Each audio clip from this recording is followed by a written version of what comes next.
Hello అందరికీ welcome back to Dolly dumplings. ఇవాళ video వచ్చేసి రోడ్ సైడ్ బండి మీద టిఫిన్ సెంటర్ వాళ్ళు వేసే ఎర్రకారాన్ని ఎలా ప్రిపేర్ చేసుకోవాలో ప్రాసెస్ ఏందో చూసేద్దాము. టేస్ట్ చాలా బాగుంటుందండి, అలాగే చాలా సింపుల్గా ఈజీగా చేసేసుకోవచ్చు.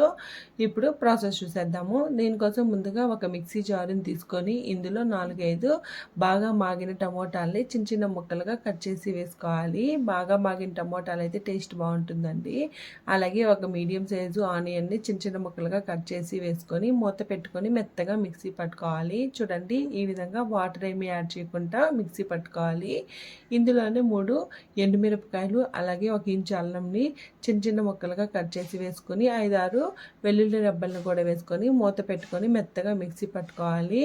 ఇప్పుడు ఇందులో 1 టేబుల్ స్పూన్ వరకు జీలకర్ర వేసుకొని ఈ జీలకర్ర బాగా మెత్తగా అయ్యే వరకు మిక్సీ పట్టుకొని ఈ విధంగా పక్కకు పెట్టుకోవాలి. ఇప్పుడు స్టవ్ ఆన్ చేసుకొని కడాయి పెట్టుకొని 1 టేబుల్ స్పూన్ ఆయిల్ వేసుకొని ఆయిల్ వేడిన తర్వాత 1/2 టేబుల్ స్పూన్ ఆవాలు, 1/2 టేబుల్ స్పూన్ జీలకర్ర వేసుకొని కాస్త చిటపటలాడిన తర్వాత ఇప్పుడు ఇందులో 1 టేబుల్ స్పూను శనగపిండిని వేసుకొని మంటని మీడియం ఫ్లేమ్లో ఉంచి ఈ శనగపిండిని బాగా మిక్స్ చేసుకుంటూ 1 నిమిషం పాటు వేయించుకోవాలి. ఇలా వేయించుకోవడం వల్ల శనగపిండిలో నుంచి పచ్చివాసన పోతుందండి.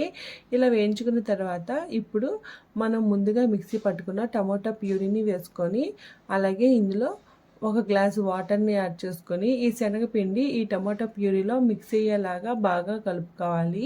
చూడండి, ఈ విధంగా కలుపుకోవాలి. అలాగే కన్సిస్టెన్సీ కూడా కాస్త పలచగానే ఉండాలండి.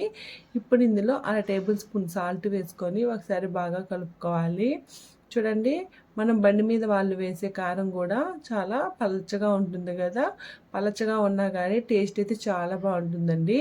చూడండి, ఈ విధంగా కలుపుకున్న తర్వాత ఇందులో ఒక చిన్న ముక్కని బెల్లంని పొడి చేసుకొని వేసుకోవాలి. ఇలా బెల్లం వేసుకోవడం వల్ల అన్ని టేస్ట్లన్నీ బ్యాలెన్స్ చేస్తుందండి. ఇలా బాగా కలుపుకొని 1 నిమిషం పాటు ఉడికించుకోవాలి. అలాగే సాల్ట్ సరిపోయిందో లేదో చెక్ చేసుకొని సాల్ట్ని అడ్జస్ట్ చేసుకోవాలి. ఇంకా ఇందులో సన్నగా కట్ చేసిన కొత్తిమీరను కూడా యాడ్ చేసుకోవచ్చండి. నేనైతే వేయట్లేదు. అంతేనండి, ఇంకా స్టవ్ ఆఫ్ చేసేసుకొని దీన్ని సర్వ్ చేసుకోవడమే. నేనైతే ఇక్కడ ఇడ్లీలో సర్వ్ చేసుకుంటున్నానండి. మీరు ఇడ్లీలో కానీ, దోశల్లో కానీ, బోండాల్లో కానీ, గారెల్లో కానీ ఏ కాంబినేషన్లో తీసుకున్నా చాలా బాగుంటుంది. చూసారు కదా, రోడ్ సైడ్ బండి మీద వాళ్ళు చేసే ఎర్రకారాన్ని ఎలా ప్రిపేర్ చేసుకోవాలో ప్రాసెస్ ఏందో చాలా బాగుంటుందండి. టేస్ట్ కూడా మీరు కూడా తప్పకుండా ట్రై చేసేసి మీకు ఎలా కుదిరిందో కామెంట్ చేసేయండి. అలాగే మరిన్ని రెసిపీస్ కోసం మన ఛానల్ని సబ్స్క్రైబ్ చేసుకోండి. ఈ రెసిపీ ఎలా కుదిరిందో కామెంట్ చేయండి. Thank you for watching.